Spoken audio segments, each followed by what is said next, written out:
Cours numéro 2. Le spiritisme, science ou religion? Le spiritisme sera scientifique ou ne sera pas? Allan Kardec. Le spiritisme est-il une science? Les phénomènes de danse des tables qui avaient découlé de l'histoire des sœurs Fox étaient devenus une véritable mode. En conséquence, ils ont souvent été accueillis avec une grande incrédulité. Mais ils ont toutefois attiré l'attention d'hommes de science qui se sont mis à observer et à étudier sérieusement le phénomène. Parmi eux figure Hippolyte Rivail, qui plus tard allait adopter le pseudonyme d'Allan Kardec. Il a commencé sa carrière comme professeur de lettres et de sciences. Excellent pédagogue, il a publié divers livres didactiques et contribué à la réforme de l'enseignement français. C'est en 1854 qu'il entendit parler pour la première fois des tables tournantes et des manifestations intelligentes.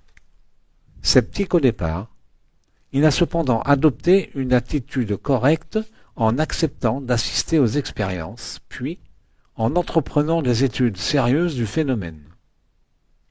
Sans jamais élaborer de théories préconçues ou prématurées, il a appliqué la méthode expérimentale qui consiste à observer les faits, à en déduire une théorie, à la confronter à l'expérience et à la rejeter si elle est incapable d'expliquer des faits nouveaux.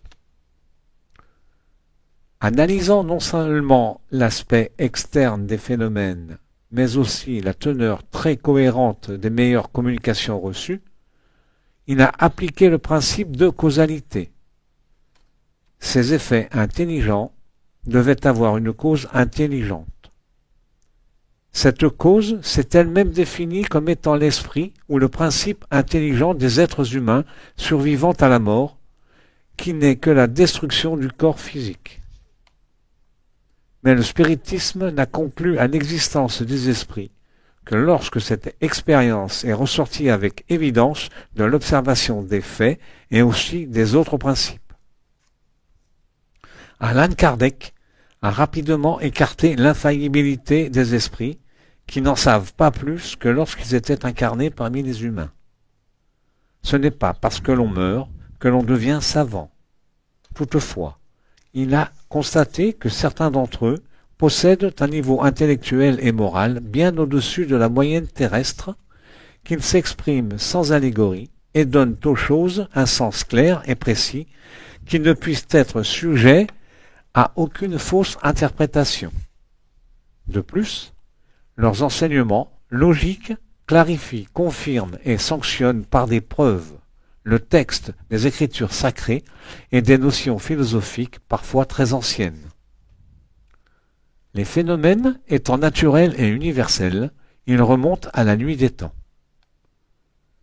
Par un travail d'observation et d'analyse méthodique, en multipliant ces sources, 50 000 messages, et les médiums, en comparant les messages et en les passant au crible de la raison et du bon sens, Allan Kardec a organisé et trié les enseignements des esprits et les a publiés le 18 avril 1857 dans le Livre des Esprits.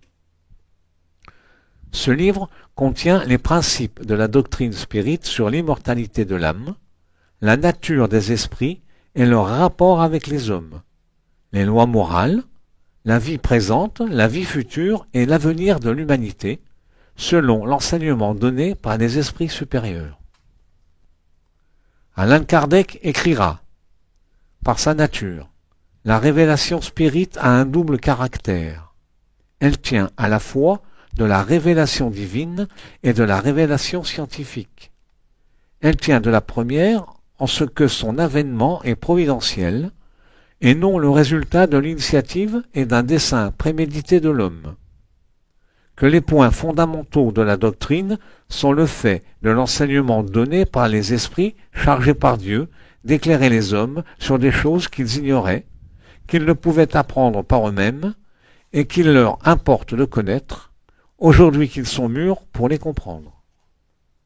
Elle tient de la seconde, en ce que cet enseignement n'est le privilège d'aucun individu, mais qu'il est donné à tout le monde par la même voie, que ceux qui le transmettent et ceux qui le reçoivent ne sont point des êtres passifs, dispensés du travail d'observation et de recherche, qu'ils ne font point abnégation de leur jugement et de leur libre arbitre, que le contrôle ne leur est point interdit, mais au contraire recommandé, afin que la doctrine n'ait point été dictée de toutes pièces ni imposée à la croyance aveugle, qu'elle est déduite par le travail de l'homme, de l'observation des faits que les esprits mettent sous les yeux et des instructions qu'ils lui donnent, instructions qu'il étudie, commente, compare, et dont il tire lui-même les conséquences et les applications. En un mot, ce qui caractérise la révélation spirite, c'est que la source en est divine, que l'initiative appartient aux esprits, et que l'élaboration est le fait du travail de l'homme. Comme moyen d'élaboration, le spiritisme procède exactement de la même manière que les sciences positives, c'est-à-dire qu'il applique la méthode expérimentale. Des faits d'un ordre nouveau se présentent qui ne peuvent s'expliquer par les lois connues. Il les observe, les compare, les analyse, et des effets remontant aux causes, il arrive à la loi qui les régit. Puis, il en déduit les conséquences et en cherche les applications utiles. Il n'établit aucune théorie préconçue. Ainsi, il n'a pas posé comme hypothèse ni l'existence et l'intervention des esprits, ni le Père Esprit, ni la réincarnation, ni aucun des principes de la doctrine. Il a conclu à l'existence des esprits lorsque cette existence est ressortie avec évidence de l'observation des faits, et ainsi les autres principes.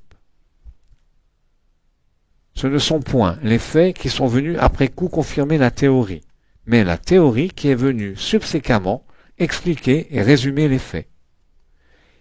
Il est donc rigoureusement exact de dire que le spiritisme est une science d'observation et non le produit de l'imagination. Les sciences n'ont fait de progrès sérieux que depuis que leurs études est basée sur la méthode expérimentale. Mais jusqu'à ce jour, on a cru que cette méthode n'était applicable qu'à la matière, tandis qu'elle l'est également aux choses métaphysiques. Citons un exemple. Il se passe dans le monde des esprits un fait très singulier, et qu'assurément personne n'aurait soupçonné. C'est celui des esprits qui ne se croient pas morts. Eh bien, les esprits supérieurs, qui le connaissent parfaitement, ne sont point venus dire par anticipation « Il y a des esprits qui croient encore vivre de la vie terrestre, qui ont conservé leurs goûts, leurs habitudes et leurs instincts. » Mais ils ont provoqué la manifestation d'esprits de cette catégorie pour nous les faire observer. Ayant donc vu des esprits incertains de leur état, ou affirmant qu'ils étaient encore de ce monde, et croyant vaquer à leurs occupations ordinaires, de l'exemple, on a conclu à la règle. La multiplicité des faits analogues a prouvé que ce n'était point une exception, mais une des phases de la vie spirite. Elle a permis d'étudier toutes les variétés et les causes de cette singulière illusion, de reconnaître que cette situation est surtout le propre des esprits peu avancés moralement, et qu'elle est particulière à certains genres de morts, qu'elle n'est que temporaire, mais peut durer des jours, des mois et des années. C'est ainsi que la théorie est née de l'observation. Il en est de même de tous les autres principes de la doctrine.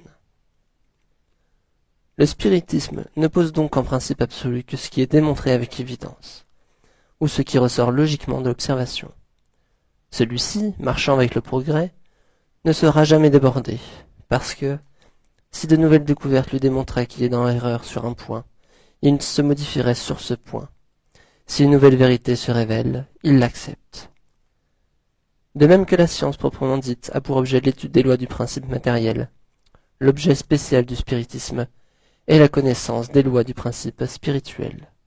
Or, comme ce dernier principe est une des forces de la nature, qu'il réagit incessamment sur le principe matériel et réciproquement, il en résulte que la connaissance de l'un ne peut être complétée sans la connaissance de l'autre. Le spiritisme et la science se complètent l'un par l'autre. La science, sans le spiritisme, se trouve dans l'impuissance d'expliquer certains phénomènes par les seules lois de la matière. Le spiritisme, sans la science, manquerait d'appui et de contrôle. L'étude des lois de la matière devait précéder celle de la spiritualité, parce que c'est la matière qui frappe tout d'abord les sens. Le spiritisme, venu avant les découvertes scientifiques, eût été une œuvre avortée, comme tout ce qui vient avant son temps. Gabriel Delanne ajoute « Eh bien, nous, spirites, nous venons dire aux positivistes ceci. Nous sommes devenus vos disciples, nous avons adopté votre méthode, et nous n'acceptons pour vrai que les vérités démontrées par l'analyse, les sens et l'observation. Loin de nous conduire aux résultats auxquels vous êtes arrivés, ces instruments de recherche nous ont fait découvrir un nouveau mode de vie et nous apportent la certitude sur les points les plus discutés. Les grandes voix des Crookes, des Wallace, proclament que de l'examen positif des phénomènes spirites, il ressort clairement que l'âme est immortelle et que, non seulement elle ne meurt pas, mais encore qu'elle peut se manifester, aux humains, au moyen des lois, encore peu connues, qui régissent la matière impondérable. Tout effet a une cause, et tout effet intelligent suppose une cause intelligente. Tels sont les premiers principes, les axiomes inébranlables sur lesquels reposent nos démonstrations.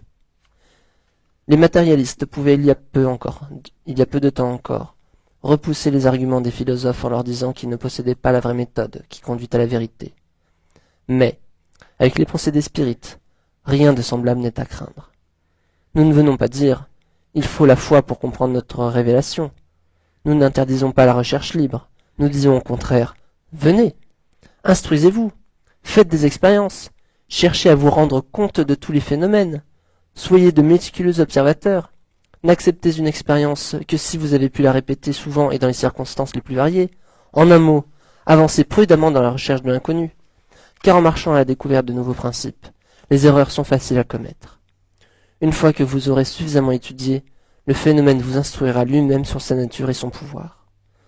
Nous nous servons des armes de nos ennemis pour les vaincre. C'est au nom de leur méthode que nous proclamons l'immortalité de l'âme après la mort. Toutes les théories qui veulent faire de l'homme un automate, tous les savants qui se sont fait de la science une égide pour proclamer la matérialité de l'être humain, se voient donner le plus formidable démenti par le témoignage des faits. Non, il n'est pas vrai qu'en nous tout soit matière. Non, il n'est pas juste de penser qu'à la mort du corps, les éléments qui le composaient étant réduits en poussière, il ne restera rien de ce qui fut un être pensant. L'expérience nous démontre qu'ainsi que le papillon sort de la chrysalide, l'âme quitte son grossier vêtement de chair pour s'élancer, radieuse, dans l'espace, son éternelle patrie. Rien ne meurt ici-bas, car rien ne se perd. L'atome de matière qui s'échappe d'une combinaison rentre dans le grand laboratoire de la nature, et l'âme qui devient libre, par la dissolution de ses liens corporels, retourne là d'où elle était venue. La froide nuit du tombeau n'est plus terrifiante pour nous, car nous avons la preuve certaine que les mausolées ne renferment que des cendres inertes, et que l'être, aimant et pensant, n'a pas disparu. Il est à noter que le spiritisme n'est pas né d'une théorie préconçue, mais par l'application de la méthode expérimentale au phénomène spirit. Pour en savoir plus, nous vous conseillons de lire Le phénomène spirit de Gabriel Delanne, 4e partie, chapitre 1, Le spiritisme est-il une science de Charles Kampf, en fascicule, La Genèse d'Allan Kardec, chapitre 1, Caractère de la révélation spirit, paragraphes 13 à 15 et 55, Dans l'invisible de Léon Denis, première partie, chapitre 1, La science spirit, La revue Spirit 1902, page 340, de la preuve scientifique en matière de spiritisme, Allan Kardec, sa vie, son œuvre, d'André Morel, chapitre 4, Revue Spirit 1922, page 90, de Louis Gastin, et enfin, Rapport de la Société dialectique de Londres.